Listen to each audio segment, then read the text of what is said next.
to Les Schwab Tire Center's Outdoor GPS, presented by Fisherman's Marine and Outdoor.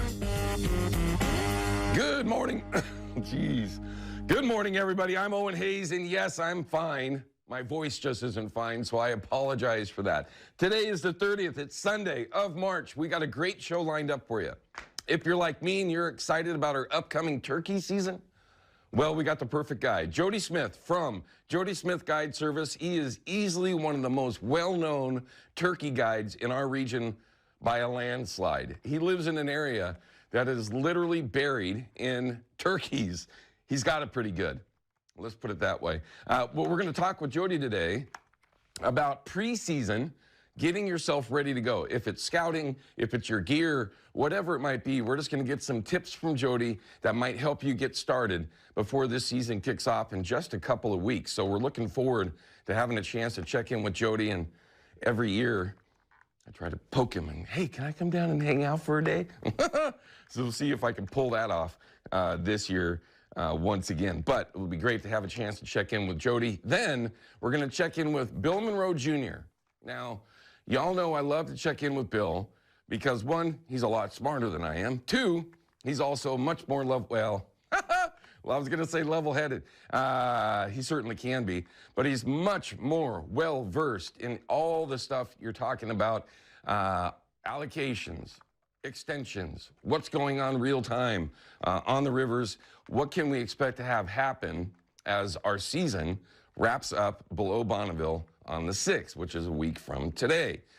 So we're going to find out what his thoughts are on that, because there's a lot of negative things currently going on. As we speak, the Columbia is actually getting darker. It's getting muddier. A lot of the tributaries up above Bonneville are dumping mud for a number of reasons, but ultimately it just makes things much more difficult, slows down the migration going over the dam, and was smelt everywhere. It makes it very difficult to be successful out there. So with the numbers the way that they are, you would expect that we might have some sort of extension. But you just flat out never know. We'll find out from Bill what his thoughts are on that, and if he thinks that it might be something that we could look forward to. I know that I am hoping that that might happen. At the very least, we're going to get some great insight on both. So make sure you check us out for the whole show so that you can catch all that information. If, though, you'd like to join the show, call us up on the North American Metals Hotline. It's 503-548-6777. Questions, comments, reports, like always. We'd love to hear from you. And we've got a few calls that are coming in now, and we're going to try to get to those. I actually have one from Dennis and Kelso, Richard from Kenmore, who we could not get on yesterday, but we're going to hear in just a minute.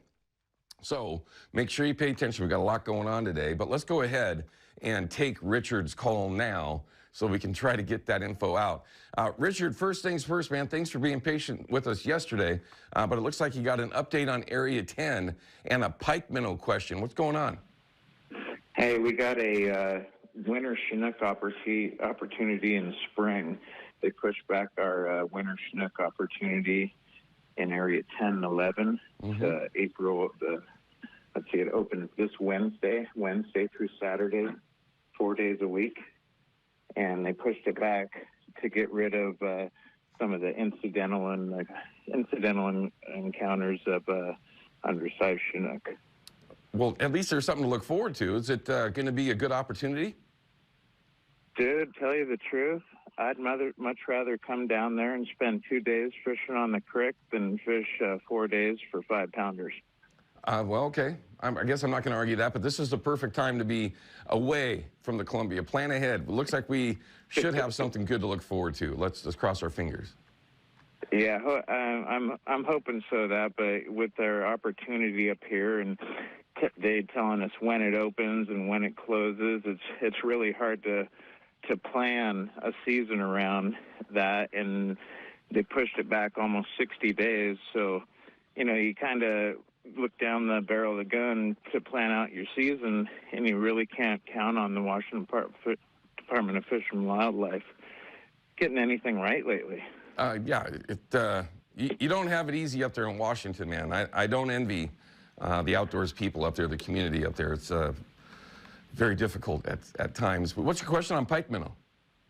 Hey, so with with this new administration in place, do you see the Pike Minnow funding maybe getting pushed through the state instead of being federally funded? And if so, how is the state going to pay for that?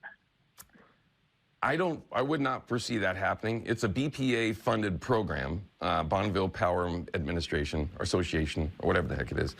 So I wouldn't expect it to go to the states. It's difficult to tell, though, as things are going forward. But I really couldn't see the states doing that. Their commitment to those kind of things is suspect at best, and typically it's going to fall down to, well, we don't have the money. So it's going to be, that's really the best answer I have for you on that. I really can't see that funding coming from anywhere other than the BPA. Okay, I was just a little concerned about that because I know that program does so good for the pike minnow and protecting the smolts. I just would hate to see that go by the wayside or just even get talked about as being taken away. So I was just a little concerned about that with everything that's going on in the climate right now. I just kind of wonder about little things like that. It's definitely a concern that we should all have, for sure. I would say that patience is probably the best answer on all those things. But Richard, as always, man, thanks for your phone call to report on Area 10, and good luck when you get out there, okay? And let me know if you come down to the Columbia. Oh, I'm coming down. I plan on coming down next week, even if it's marginal. There you go. Good luck. You can't catch him up there. I can promise you that. Richard, thanks as always, man. All right, let's go ahead and jump into the photos that everybody's been sending over, and there's been a ton, and we want more. So please continue to send them over. We're going to show you the best way to do it. 10 tacos? Well, you know what? Yeah, that's a dandy. I can't see what that scale says, but that's a darn nice walleye. Maybe 8 big tacos. I love how we all do that. Nice steelhead here. Catch and release. John sent this in. I think we've seen John before. I think I've even seen that spot before. Nice photo, though, John. Congratulations. I know that everybody's switched gears now, which for good reason. But here you go. Here's another way to switch gears. Make a little groceries. Russ, congratulations on the lingcod. I guess that fishing's been pretty good as long as you've been able to get out there. Pacific City has been a pretty good spot if you can get there as well. Justin's trout, looks like Lake sent this in. I like that name. Nice trout, too. That's a fatty. I wonder how they actually caught it.